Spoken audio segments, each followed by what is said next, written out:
Here's what nobody tells you about falling in love when you're dying. You do it faster, harder, without the safety net of someday. There's no someday. There's just now. Blazing, terrifying now. His name was Vance. He had a brain tumor the size of a walnut and a laugh that didn't belong in a cancer support group. Her name was Clara, and she had a thyroid trying to kill her and zero interest in feeling anything for anyone. They lasted 5 months. 5 months, that's nothing. That's a semester, a season. That's their entire life. Everything before they met was just practice. The first thing Clara noticed about Vance Almeida was that he laughed wrong. Not wrong exactly, wrong for the room. The basement of St. Jude's Community Center smelled like burnt coffee and antiseptic hope, and everyone in the circle of folding chairs wore the careful, muted expressions of people learning to grieve themselves while still breathing. But Vance laughed like someone had told him the funniest thing in the world, full-throated and reckless, at something Marcus, stage 3 lymphoma, 42, divorced, said about hospital pudding. Clara hated him immediately. She hated the way he slouched in his chair like it was a throne, hated the tattoo on his inner wrist, a small hourglass, half empty, that felt too on the nose for someone with an expiration date. Hated that his eyes, dark and arrowed, found hers across the circle and held on like he recognized her from somewhere important. "You're staring," he said afterward, catching her at the coffee table. "You laugh too loud," she replied. "I've got a brain tumor the size of a walnut pressing against my temporal lobe." He poured coffee into a styrofoam cup without looking. "I figure I've earned volume." Clara had thyroid carcinoma, stage 4, metastasized. She'd been diagnosed 11 months ago and given a window that kept shrinking every time she returned to Dr. Linden's office, the woman who delivered devastation in the same tone one might use to discuss weather. "The treatment isn't responding the way we'd hoped," like the cancer was simply being impolite. "Clara Whitfield," she offered, not her hand, just the name. "Vance." He sipped the terrible coffee and winced. "You know what I hate about these groups? Everyone talks about fighting, like it's a war, like if you just want it enough. You won't die," she finished. He looked at her then, really looked. Not the way people had looked at her since the diagnosis, that horrible liquid pity that made her feel like she was already a memory. He looked at her like she was current tense, present, alive. "You want to get out of here?" he asked. "I don't know you." "You know the most important thing about me." He tapped his temple. "Walnut-sized, inoperable. 18 months if I'm lucky, 12 if I'm me." She should have said no. She should have gone home to her apartment where the pill bottles stood like tiny soldiers on the bathroom counter, and her mother called every night at 9 with a voice stretched so thin with worry it could cut glass. Instead, she said, "Where?" He drove a beat-up Volvo with a cracked dashboard and a glove box stuffed with sketchbooks. He took her to the roof of an abandoned parking garage where you could see the whole city smeared in light, and they sat on the hood of his car. And he told her that before the diagnosis, he'd been in art school, studying the old masters. "There's this artist," he said, eyes catching city glow, "lives outside Florence, Emiliana Ferretti. She's 86. She draws these portraits, not of faces, but of moments, the second before a kiss, the breath after crying. She says she draws the spaces between what people show and what they feel." He paused. "I was supposed to visit her, study with her, before—" He gestured vaguely at his skull. "Before the walnut," Clara said. He laughed. That wrong, beautiful laugh. "Before the walnut." They sat there until the city went quiet. 2 people with broken hourglasses, and Clara felt something shift in her chest. Not pain for once, but something worse. Something like the beginning of something in a life that was supposed to be only endings. She didn't sleep that night. She lay in bed staring at the ceiling, and the thought that surfaced unbidden and terrifying was, "I cannot afford to feel this." but her hands were already reaching for her phone. They became inseparable in the way only the dying can, without pretense, without the slow courtship of people who believe they have time to waste. 3 weeks after the parking garage, Vance kissed her in the rain outside a bookstore. It wasn't cinematic. It was clumsy and tasted like the ginger chews he sucked constantly to fight his nausea, and Clara's hands were shaking from the cold, from the meds, from the unbearable tenderness of being wanted by someone who understood what it cost to want anything at all. "This is stupid," she whispered against his mouth. "Catastrophically," he agreed, and kissed her again. They built a world in the margins. He drew her, constantly, obsessively in his sketchbooks. Not portraits, moments, the way Ferretti did. Clara's hands wrapped around a mug, the curve of her neck when she turned toward a window, the specific way her eyes narrowed when she was about to say something devastating and funny. He was cataloging her, she realized, pinning her to paper so something would remain. She read to him Neruda, Szymborska, Mary Oliver, poets who understood that beauty and grief were the same animal, just facing different directions. On his bad days, the headaches that sent him to dark rooms with ice packs pressed to his temples, the vertigo that dropped him mid-sentence, she would lie beside him and read in a whisper, her voice the only anchor in a body turning mutinous. On her bad days, the fatigue that made her bones feel filled with cement, the throat swelling that turned swallowing into an act of war, he would draw, silently, beside her. The scratch of charcoal on paper the only sound, steady as a second heartbeat. "I want to go to Florence," he said one Tuesday, his head in her lap. "I want to meet Ferretti. I want to see if she's real." "You can't fly. Your doctors—" "My doctors are managing my decline. I'm not interested in being managed, Clara." He sat up. His eyes had that defiant light, the one she'd fallen in love with and feared in equal measure. "I'm interested in being alive, for whatever time—" "Don't." She put her fingers to his lips. "Don't do the math." "Come with me." "Vance, I'm going either way, but I'd rather be reckless with you." She called her mother that night. The conversation was a controlled demolition. "You can't be serious. Clara, you need your treatments. You need to be here, near the hospital. Near what, Mom? Near the dying? I'm dying everywhere. At least in Italy, I'll be dying somewhere beautiful." The silence on the line was a living thing, heavy with all the arguments her mother couldn't make, because every one of them ended at the same wall. "You are 23 years old, and I cannot save you." "Bring your medications," her mother said finally, her voice cracking down the center. "All of them. Promise me." "I promise." Clara booked 2 tickets to Florence that night, one way, not because they weren't coming back, but because the symbolism felt right. 2 people refusing to plan for a return trip in lives that it stopped guaranteeing tomorrows. The night before they left, Vance had a seizure.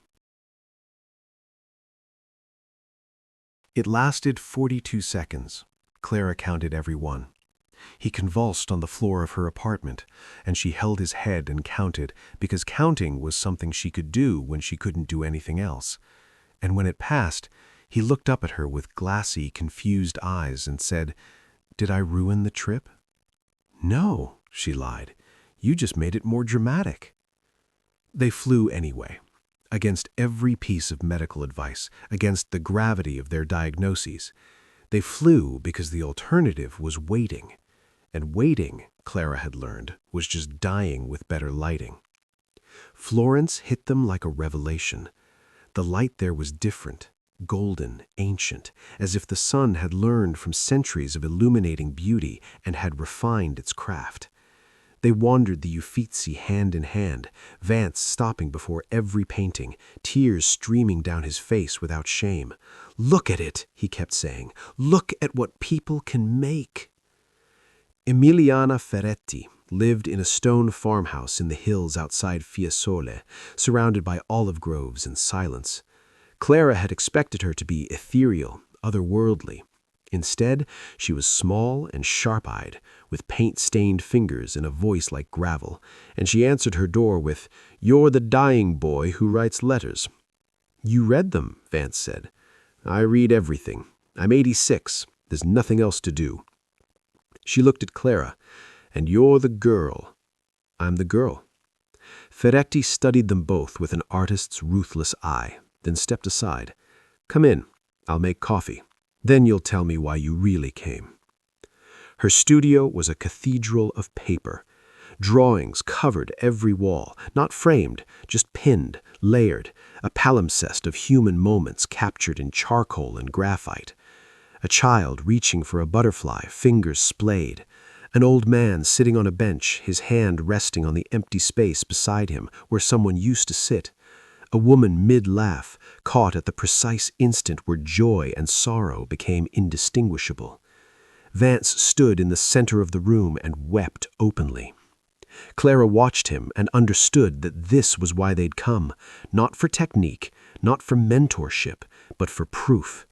Proof that moments could be held, that the ephemeral could be pinned to something permanent, that love, even brief, even doomed, could be recorded. "Draw them," Ferretti said to Vance that afternoon, handing him charcoal and a sheet of heavy paper. "The moments you're afraid of losing." He drew for 6 hours. Clara watched some of it, left for some of it, walked the olive groves and breathed air that tasted like rosemary and eternity. When she came back, he had filled 30 pages. All of her. All of them. The parking garage, the rain-soaked kiss, her hands around a mug, his head in her lap, 2 people lying in the dark, the only light the glow of a phone screen showing flight confirmations to a future they were stealing. Ferretti looked at the drawings, then at Vance, then at Clara. "She sees you," she said quietly to Clara. "Not many people are truly seen in their lifetime. You understand this is a gift." "I understand it's a curse," Clara whispered, "because I'll remember being seen, after." That night, in the tiny pensione with the window overlooking the terracotta rooftops, Vance held her so tightly she could feel his heartbeat in her own chest. "I need to tell you something," he said. She pressed closer. "Don't." "The seizures are getting worse. Before we left, Dr. Kessler called. The tumor's growing faster than they—" "I said don't." "Clara." His voice broke on her name like it was the last word he'd ever learn. "I'm not going to make it to 18 months. Kessler says maybe 4, maybe less." The sound she made wasn't crying. It was something beneath crying, something primal and unfinished, the sound of a person being opened without anesthesia.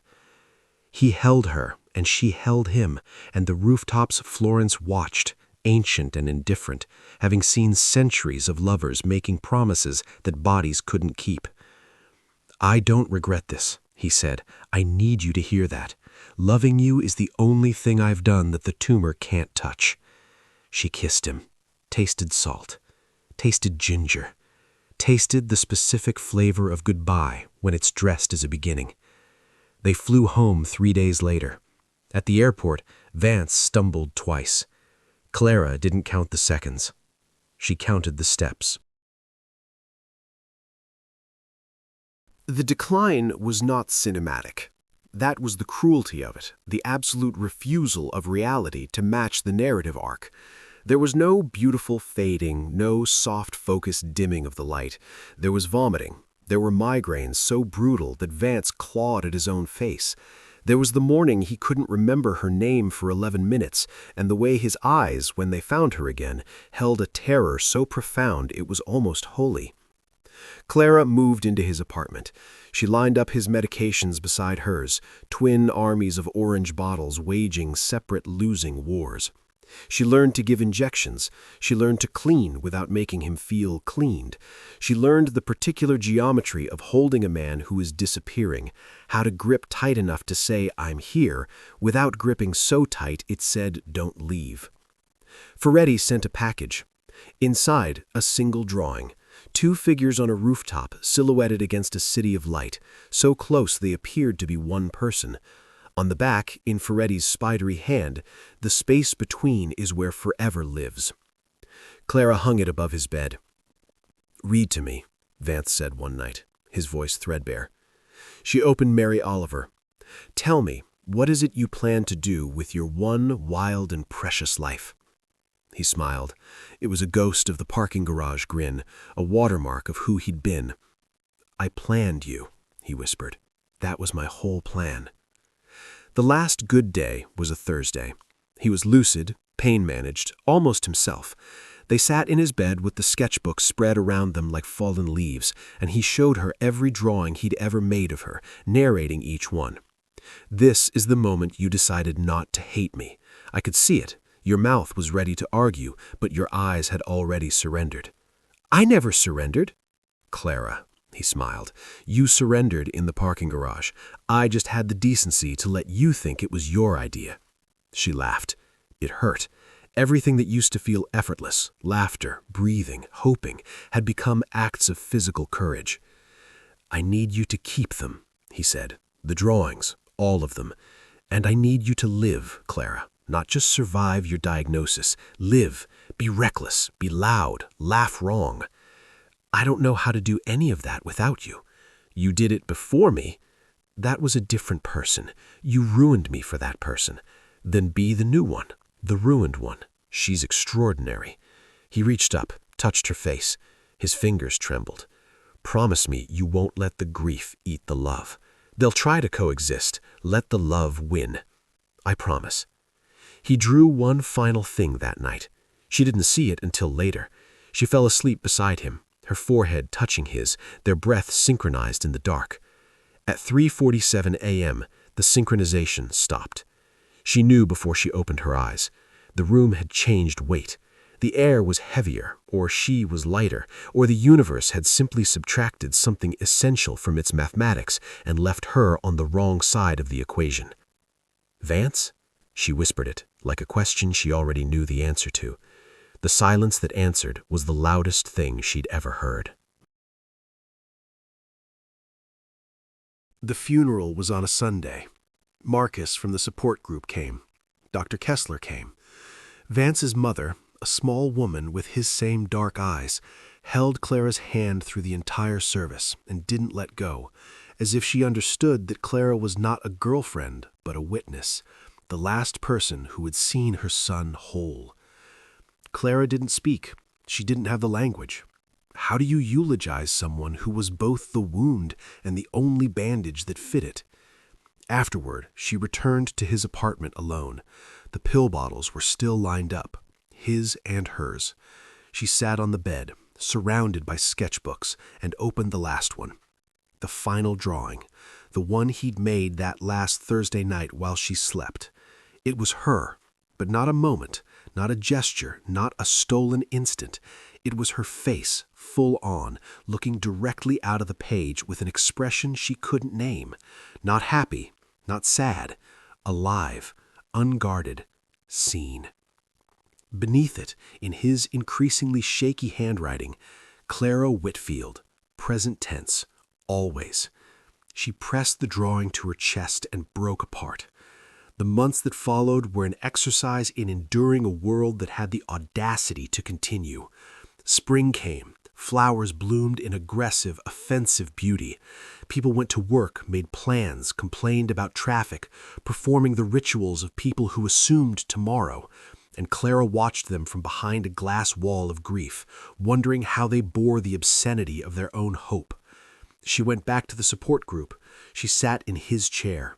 She didn't laugh. Her own scans came back in June. The cancer had stabilized, not retreating, but pausing, a ceasefire she hadn't requested. Dr. Linden used the word remarkable. Clara sat in the office and felt the grotesque mathematics of it. She was being given time that Vance had been denied, and the cosmic accounting of it was so senseless, so savage that she laughed. It came out wrong, too loud, too full. It came out like his. She started carrying his sketchbook everywhere, not looking at the drawings, she'd memorized them all, but adding to them. She wrote in the margins, dates, observations, small pieces of living.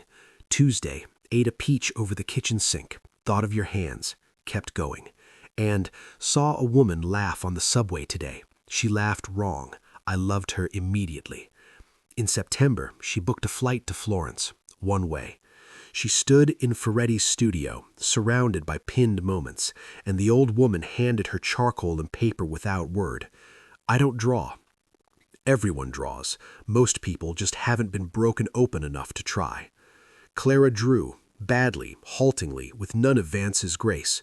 She drew the parking garage, the rain kiss, his hands, the view from the pensione window. She drew the hospital bed, the pill bottles, the silence at 3:47 a.m. She drew and drew until her fingers cramped and the paper was wet and the drawings were terrible and true. Ferretti pinned them to the wall beside Vance's. There, she said quietly, now the space between is filled. Clara walked out into the Tuscan sun. The hills rolled golden and ancient toward a horizon that promised nothing and held everything. She reached into her bag and touched the sketchbook, his drawings, her words, the ongoing record of a love that had refused to stay in the past tense. She was dying. She was living. The distinction, she learned, was not a line, but a breath, and every breath was a choice to remain in the present tense where Vance had placed her, where he'd seen her, where the love was louder than the grief. She whispered it to the Italian air, to no one and everyone, to a boy with a walnut-sized tumor who had laughed wrong and loved right. Still here, still ruined, still extraordinary. The evening didn't answer. It just kept doing what it had always done, illuminating beauty, indifferent and relentless, pouring gold over a world that didn't deserve it, and Clara walked on, one step, then another, each one an act of defiance against an arithmetic that had always been rigged, each one a love letter written in motion to someone who could no longer read. But she wrote them anyway. Some love stories aren't measured in years. They're measured in meaning. Vance and Clara didn't get forever. They got 5 months of terrifying, brilliant, unbearable now. And somehow that was enough to reshape everything. This story isn't really about dying. It's about what we do when the clock becomes audible, when we finally stop postponing tenderness, stop saving our laughter for safer rooms. Clara walks on at the end, not because the grief is gone, but because the love outlived it. Every step forward is proof that being seen by someone, even briefly, can make you permanent. What would you do differently today if your someday suddenly disappeared?